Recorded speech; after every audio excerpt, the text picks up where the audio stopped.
السلام علیکم ورحمۃ اللہ وبرکاتہ۔ آج عید الاضحیٰ ہے جسے ہم بقرعید کہتے ہیں۔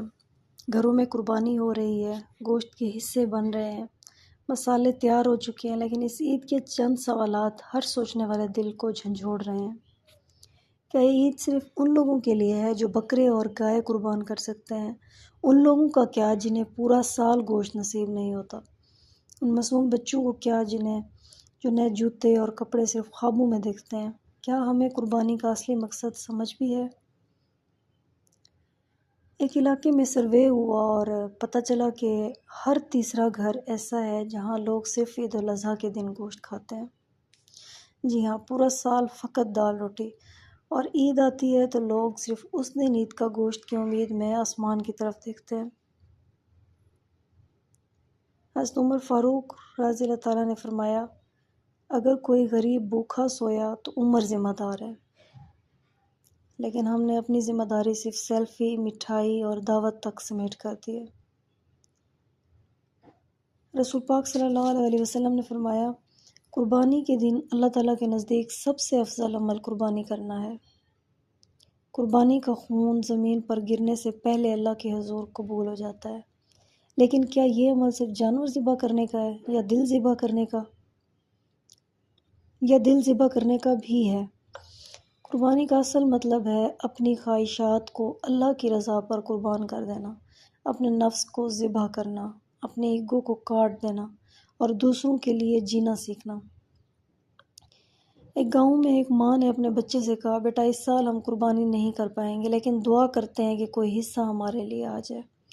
وہ ماں جو سال بھر بچے کو گوشت کا صرف وعدہ کرتی رہی، اور اس عید کے دن جب ایک رشتہ دار کا گوشت کا تھیلا اس کے پاس آیا، وہ ماں رو پڑی اور صرف اتنا کہا، آج اللہ نے مجھے بھی عید دی ہے۔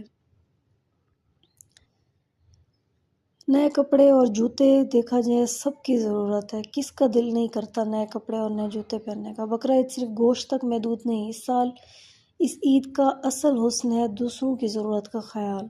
اگر آپ کے پاس نئے کپڑے ہیں، نئے جوتے ہیں، تو کسی ایسے کا سوچئے جو پورا سال نئے جوتوں کا خواب دیکھتا ہے۔ رسول پاک صلی اللہ علیہ وسلم نے فرمایا، جو بندہ اپنے بھائی کے لیے ایک دن کی تکلیف دور کرے، اللہ تعالیٰ اس کے سب غم دور کرے گا۔ مسلم شریف میں باقاعدہ اس کی حدیث ہے۔ اے مسلمان، اس عید پہ صرف بکرا نہیں کاٹنا، اپنی انا، نفرت اور غفلت بھی ذبح کرنی ہے۔